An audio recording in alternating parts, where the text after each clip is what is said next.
Good morning, good afternoon, good night, wherever you are watching us. I'm Felipe Hoffa, developer advocate for Snowflake, and we are live again on LinkedIn and YouTube. Our guest today is James Sang. James, a partner sales engineer for Snowflake. How are you doing, James? I'm good. Thank you, Philip. I'm so excited about talking about the title for the show today is Getting Started with Snowflake and Amazon Data Firehose. What is this about? Yeah, so recently, so a little bit of history about the Snowpipe streaming. We have seen customer exploring new use cases, which are live streaming live data in nature, right? So the traditional way of copying data from source to Snowflake is mostly based on you drop your data in a staging area, for example, S3 bucket, before copying into Snowflake. But that worked for a while. It has a lot of latency, right? So as people trying to figure out new tools to bring the data in a speedy manner, that's why we want to address our customers' needs by introducing Snowpipe streaming. So the latency can be much shorter. And Mhm. last summer, we introduced Snowpipe streaming as well as the integration with Kafka. So that makes it easy for the customer to bring in the data from the source in real time. And we are going to announce the integration with Amazon Data Firehose. It's currently in public preview and will go GA pretty soon, hopefully. Yes, I love how we're making things faster with Snowpipe streaming, uh, easier to bring streaming data into Snowflake with Kafka, and now even easier for people on Amazon when they're using Kinesis. They can just bring data into Snowflake. I want to remind everyone that we are live, so don't be shy. Say hi on the LinkedIn live chat. If LinkedIn is not working, say hi on the YouTube live stream. And yep, so James has prepared a demo. James not only can show us a lot of how this works, he also wrote Unleashing the Full Potential of Real-Time Streaming with Amazon Kinesis Data Firehose and Snowpipe Streaming. This is from January. We're going to get deeper into that. We are going also to talk about this quick start of how to get started. There are webinars that we have prepared and this ebook, The Modern Data Streaming Pipeline, Top Analytical Streaming Reference Architectures and Use Case Across 7 Industries. And in April 2nd, we have Unlock Real-Time Insights at Low Cost, Amazon Data Firehose and Snowflake Streaming Revolutionize Your Data Architecture. We are Mustafa is going to and Chin are going to present their product managers with she, our product marketing manager. And also we had a hands-on lab, Amazon AWS Dev Day coming on April 10th. So yes, hola Juan Camilo, hola Bruno Almeida from Brazil, and everyone else watching. So James, where do we get started? Yeah, so can we share the screen? Is it already shared? Let's go to your screen. Here we are. Okay, great. Thank you, Philip. Everything is easier in the data cloud. Yes. So the first step, you want to get to know more about this new integration. We publish a lot of example quick start guides on our Snowflake, quickstarts.snowflake.com. So navigate to quickstarts.snowflake.com. The integration with Kafka, especially Amazon MSK, managed streaming for Kafka, you can just type MSK, and the first thing that popped up is here. And that was from last summer, like I said before. But we are going to walk you through the demo for the data Firehose. So it's very easy. Just type Firehose, and the first thing that pops up is the quick start. Okay, so let's give you a little overview of how this demo works. So basically, you are looking at a schematic diagram for this demo. So we have got some live flight data as a source, which is presented in JSON format, right? So if you go to the source side, it's actually an API, HTTP source, and you can see it's nothing but a gigantic blob of JSON arrays. And in there, you see a lot of key value pairs, right? So for example, this one UTC timestamp, and you got the flight ID Delta 1742, and along with the destination airport, original airport, altitude, latitude, longitude, all that good data about the flight. Okay. So let's go back to the diagram here.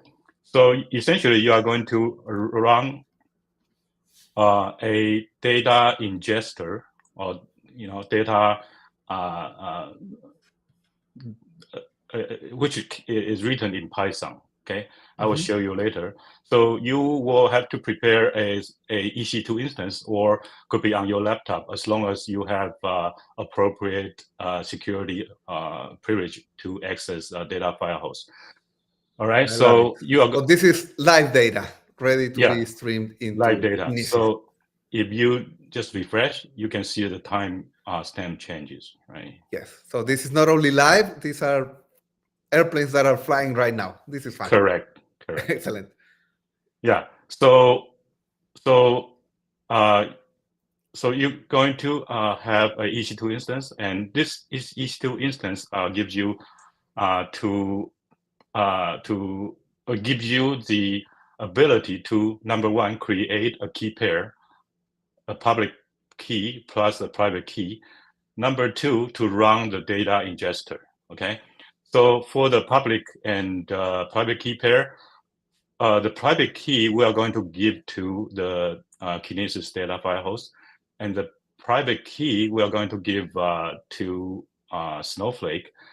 And that process on the Snowflake side is well documented. But if you follow the quick start here, I have the step that walk you through the well documented step on the Snowflake side as well. And we prepare the database, the schema, and the table there just to get it ready to receive the data coming from the data Firehose. Okay, so I'm just going to show you the portion that's new, how to configure the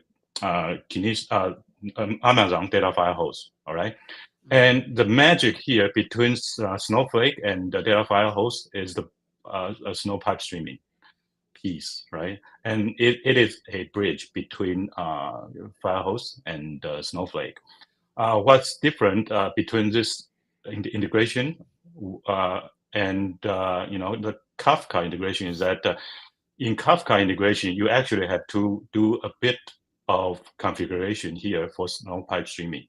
Okay, for people who are looking at the no configuration approach, this will the Kinesis, the data Firehose integration will be perfect for you, because the Snowpipe streaming piece will be totally managed by Amazon, and is hidden from the end user. You don't need to worry about the tuning, the performance, and the scalability. It's all taken care of by data Firehose. Okay. So now let's, I'll just pause here. Any question, feel free to drop it into the chat window.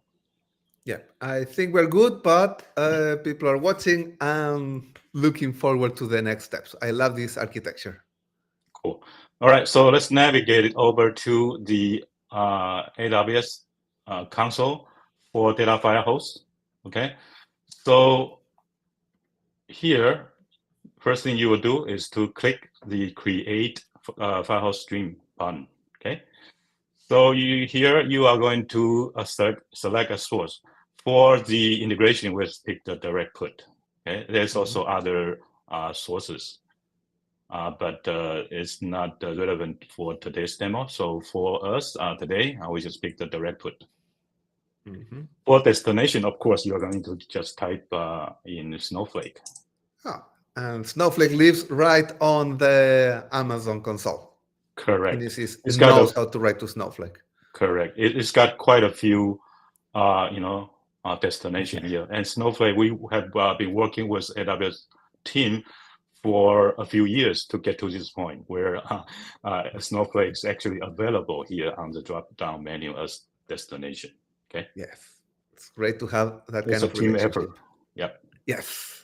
Next one, you're going to assign a name for the stream. You can pick any name, or you can use the default one here. Doesn't matter.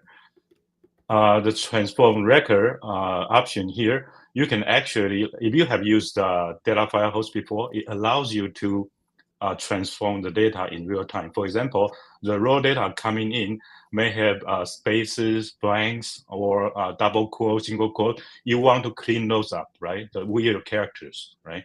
So this is a chance for you to add a Lambda function to take care of those data cleaning or other calculation, right? To create a new column or things like that. Okay, but for this one, we just we are not going to use this one for demo, but feel free to explore it later.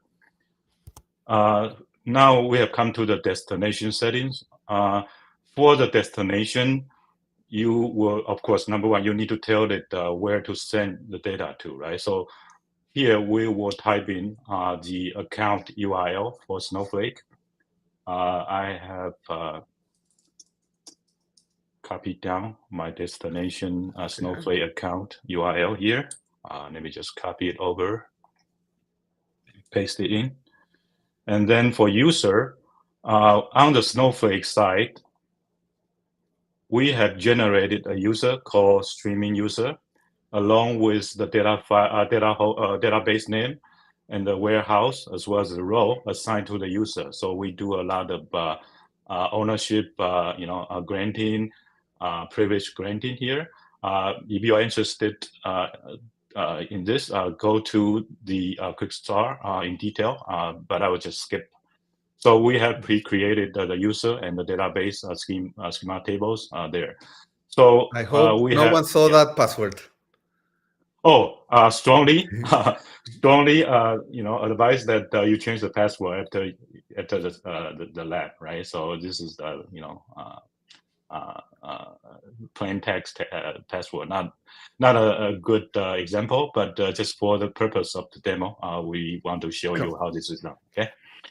All right. So user login, streaming user, and the private key in the quick start guide. We have shown you how to generate a key pair. Just follow that, and you will create a key pair there. And that key pair is much safer than a password. Correct. So we have the private key. So we just copy this and paste. Just copy. Which is, for example, not here. very private now, but I know. Yeah, I will change that after I'm done. So when you create the key pair, the Open SSO prompts you for a password to encrypt the key pair, right? So at the time when I created the key pair, I type in my passphrase, which I won't tell here, but remember what you type in when you created the key pair. Here, we want to type in the Snowflake role. Again, we generated the role for Snowflake side.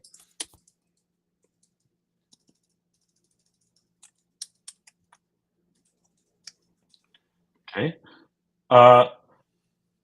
Here, next step is to provide a VPC ID. This one, again, is totally optional, all right?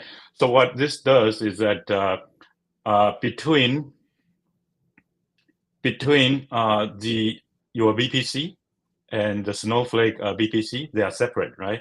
So some customers, they want this connection to be private, okay?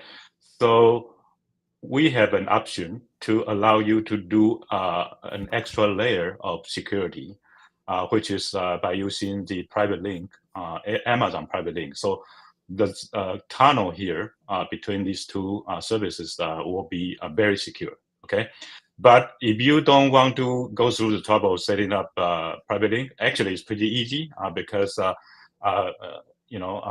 Firehose already said it will set up the private link for you. All it needs to do is the VPC ID. You type it in. But if you choose not to use the private link, you can just leave that field blank. All right, and instead of using the private link URL, okay, for Snowflake, and you just use the regular URL for Snowflake up here, right? So we use you choose to not to use a private link, and you just leave this portion alone. All right. But if you chose to use private link, you will have to type in your VPC ID. And don't worry, we also have instruction here how to help you get the VPC ID. So we got some query command here where you can get your VPC ID. Okay. Once you have that, type it in. Okay. Next one, you just type in the regular database name, schema, ADF streaming schema, ADF streaming table. Okay. Now the next one is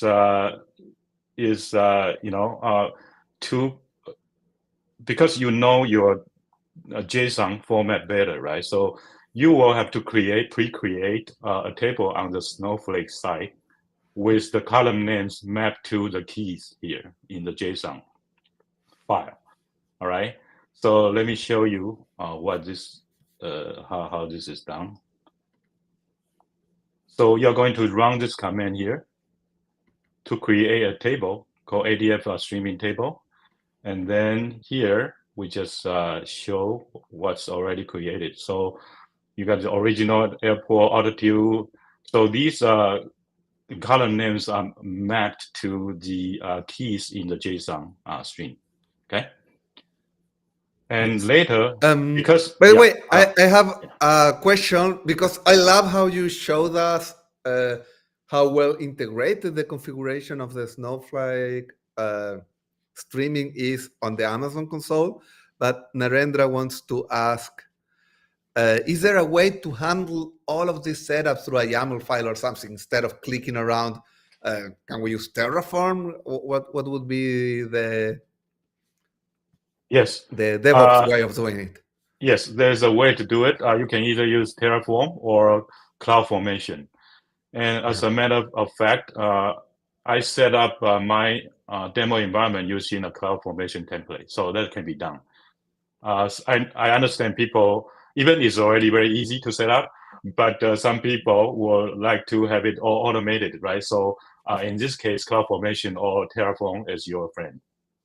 Excellent. So Narendra, yes, we have the easy way as we just saw it, but we also have the pro way, and I love that we can do that. Back to the demo. Okay. So that's the raw demo, right? So for the raw demo, we created the columns by assigning just very simple data types, varchars, right, and number, which is not very accurate, right? So instead we want to make the data type accurate. So we are creating a view here from that raw table, and we can do some time zone conversion here. For example, we can convert from UTC to California Pacific time. We can change the data type for altitude to integer, and the longitude and latitude to float, right? And I also want to point out, you can also explore Snowflake's geospatial functions. For example, we got a geospatial function here, st distance, which allows you to calculate the distance between 2 points on Earth. You just give it the coordinates, right? So in this case, it is the coordinate to San Francisco airport, right? Nice. And then it's calculate the distance between the airport and the flight, the airplane where they are. Okay, so very easy to use, very fast. For those of you who are playing with IoT data, which has to do with geolocation, these geospatial functions are a great help. Okay, all right. So we create a view from the row table, right? And we can now query the view. Of course, we have not ingested anything, so you can see the number of rows is still 0 there. Okay. I All love right. the sprinkling of some geointelligence on this streaming demo. Why not Yes. also understand where these airplanes are? Excellent. Okay. So the remaining settings you can just leave as default. Firehose also allows you to set up backup to save your live data into S3 bucket just in case something breaks, which is unlikely. But just in case the unsyncable happens, you still have a chance to go to the S3 bucket to retrieve the data, so you don't actually lost them. Okay. So advanced setting, I will just skip today because we have limited time. So after you are done, we just click the button to create the Firehose stream. Okay. So I have already pre-created one here. It's called demo, followed by a number here. So it's active. Okay. Anything after you created the Firehose there, you can go back and go to configuration, and you can from here you can see it's got all these configuration parameter we typed in earlier, and if you want to change them in case you can just click on the edit button and save, do your changes and save. Okay, so the data Firehose stream is up and running. Okay, so now we are ready to send some data in. Right. So in the quick start, I provided the Python script to help you ingest the live data into a Snowflake. Okay. So all you have to do is just to type in Python 3 and run that Python script, followed by the Firehose data stream name. Okay. So let's see, the data stream name is this one. We copy it and paste it here. You can see immediately it starts to stream all these live data into Snowflake. And now let's go to Snowflake console to see if the data is landed there. Okay, so Love it. here we go. We are Cool. flying. So we are seeing 898 rows, and we just keep clicking. Now it increased to 1,000, right? So it will just keep receiving new data from the source side. My script will pause for 20 seconds every time it does a batch, right? So I think the 20 second already passed. It's doing the second ingestion. So now let's go back. Okay, now it's almost 2,000 rows. Okay, so it's got all the UTC time stream, Pacific time stamp, altitude, latitude, and also most importantly the distance to San Francisco Airport in miles. Okay, it's very fast.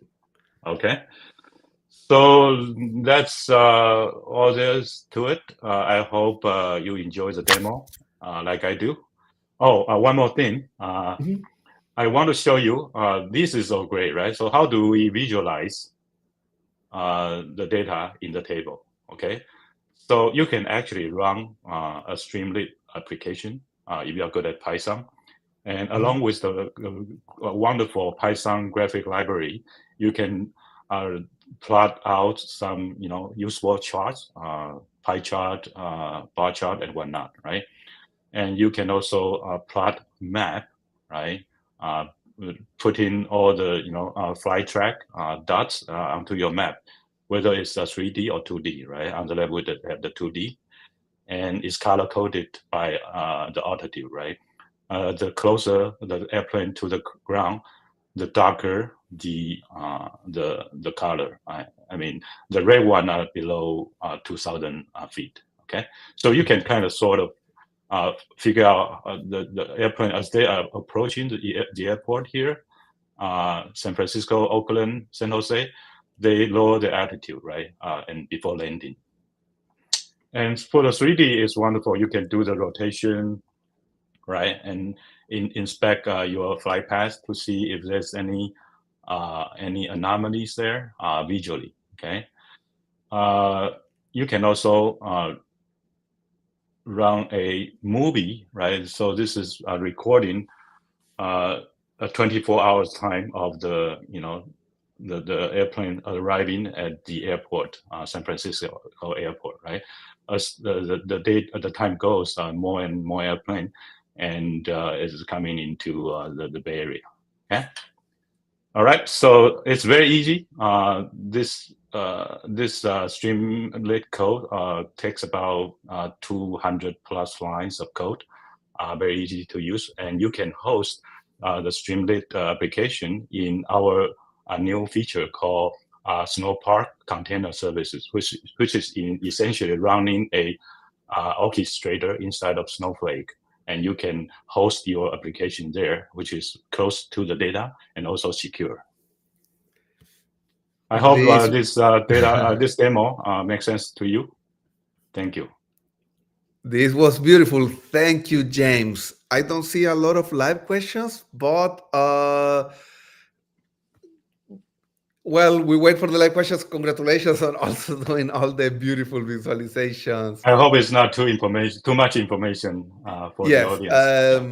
Now, what are the typical questions customers ask you after this? I guess, for example, they want to know how much data can we stream? Are there any limitations on the rate? Oh, yeah. So typically, the latency we are looking at maybe less than 5 second latency.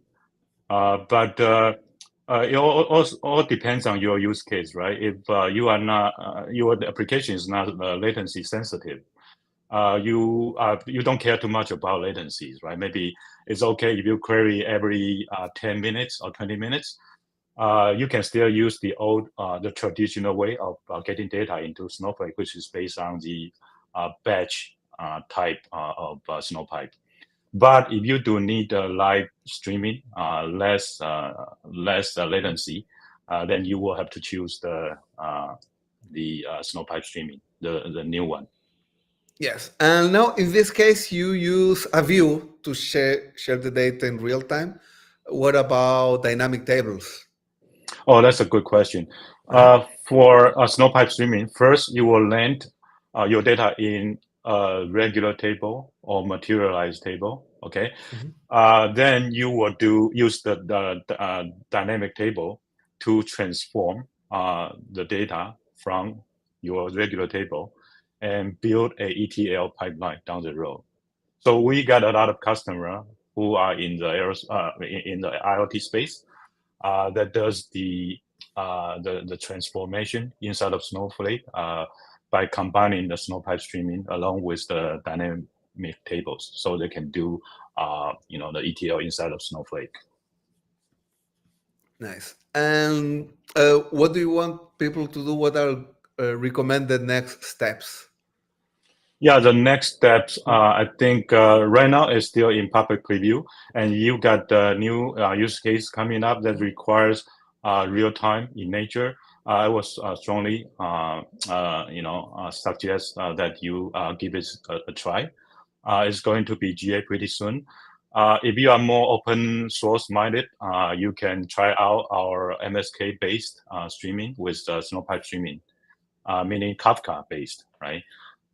So yeah, there's a lot of tools out there we support that you can leverage to make your live real-time workloads run much better, much faster.